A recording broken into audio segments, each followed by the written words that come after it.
ఈ రోజుల్లో సీనియర్ హీరోల ఇమేజ్ కు సరిపోయే కథలు రాకుంటే ఇట్టే రాస్తున్నారు. ఎక్కడెక్కడ ఏ ఎమోషన్ పడాలి, ఎక్కడ యాక్షన్ సీక్వెన్స్ పడాలి, ఇలా పర్ఫెక్ట్ స్టోరీలు సిద్ధం చేస్తున్నారు. కానీ ఒక్క విషయంలో మాత్రం దర్శకుల తల ప్రాణం తోకలోకి వస్తుంది.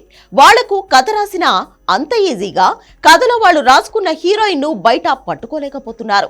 ముఖ్యంగా 60+ హీరోలకు జోడీ దొరకడం బాగా కష్టమైపోతుంది. జూనియర్ హీరోయిన్లను తీసుకుందాం అనుకుంటేనేమో వాళ్ళు మరీ యంగ్ అయిపోతున్నారు. సీనియర్ హీరోయిన్లతో ఆల్రెడీ 2-3 సార్లు నటించారు. మళ్ళీ వాళ్ళని రిపీట్ చేస్తే స్క్రీన్ మీద చూడడానికి అసలు కొత్తగా అనిపించదు. దాంతో ఈ విషయంలో తలలు పట్టుకుంటున్నారు దర్శకులు. తాజాగా చిరంజీవి కూడా ఇలాంటి హీరోయిన్ సమస్యలు తప్పడం లేదు. ఆచార్యలో త్రిషను తీసుకుని మళ్లీ పక్కన పెట్టేశారు. కాజల్ పాపతో షూటింగ్ చేసి మరీ సీన్లు తీసేశారు. ఇక గాడ్ ఫాదర్ లో చిరంజీవికి హీరోయిన్ లేదు. వాల్తేరు వీరయ్యలో శృతి హాసన్ తో స్క్రీన్ షేర్ చేసుకున్నాడు చిరంజీవి. ఇక బోళా శంకర్ లో తమన్నాతోనే మళ్లీ నటించాడు. ప్రస్తుతం విడుదలకు సిద్ధంగా ఉన్న విశ్వంబర సినిమాలో మరోసారి త్రిషతో జోడీ కట్టాడు. ఇక త్వరలోనే సెట్స్ మీదకు రానున్న అనిల్ రావిపూడి సినిమా కోసం హీరోయిన్ వేట మొదలైంది. ఇప్పటికే ఈ సినిమా ఫస్ట్ హాఫ్ లాక్ చేశాడు అనిల్. వైజాగ్ లో కూర్చుని ఈ సినిమా స్క్రిప్ట్ మొదలు పెట్టాడు అనిల్ రావిపూడి.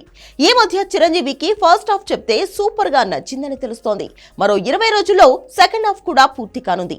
ఇప్పుడు ఈ సినిమాలో హీరోయిన్ కోసం బాగా వెతికేస్తున్నాడు అనిల్. చిరు కోసం బాలీవుడ్ హీరో సిద్ధార్థ్ భార్య అదితిరావు హైదరిని ఒప్పించే పనిలో పడ్డాడు అనిల్. ఆమెకు కథ కూడా చెప్పినట్లు తెలుస్తోంది. అదితితో పాటు హ్యూమా ఖురేషి, ఐశ్వర్య రాజేష్ లాంటి హీరోయిన్ల పేర్లు కూడా వినిపిస్తున్నాయి. అన్ని కుదిరితే జూన్ నుంచి ఈ సినిమా సెట్స్ మీదకు వెళ్లనుంది. కేవలం 3 నెలల్లో షూటింగ్ పూర్తి చేసి 6 నెలల్లో సినిమా విడుదల చేయాలి అనేది అనిల్ రావిపూడి ప్లాన్. దానికి ముందే అన్ని పర్ఫెక్ట్ గా సెట్ చేసుకోవాలని చూస్తున్నాడు అనిల్. ఈ సినిమాలో చిరంజీవి ఫుల్ మాస్ క్యారెక్టర్ చేయబోతున్నాడు. ఈ మధ్య కాలంలో ఎప్పుడూ లేనంత ఎక్సైటింగ్ గా కనిపిస్తున్నాడు మెగాస్టార్. చాలా సంవత్సరాల తర్వాత తనకు మళ్లీ ఒక ఘరాణ మొగుడు, రౌడీ అల్లుడు లాంటి సినిమా రాబోతుంది అంటున్నాడు. తన కామెడీ టైమింగ్ కు అనిల్ రావిపూడి యాడ్ అయితే బాక్స్ ఆఫీస్ మోత మోగిపోతుందనేది చిరంజీవి కాన్ఫిడెన్స్.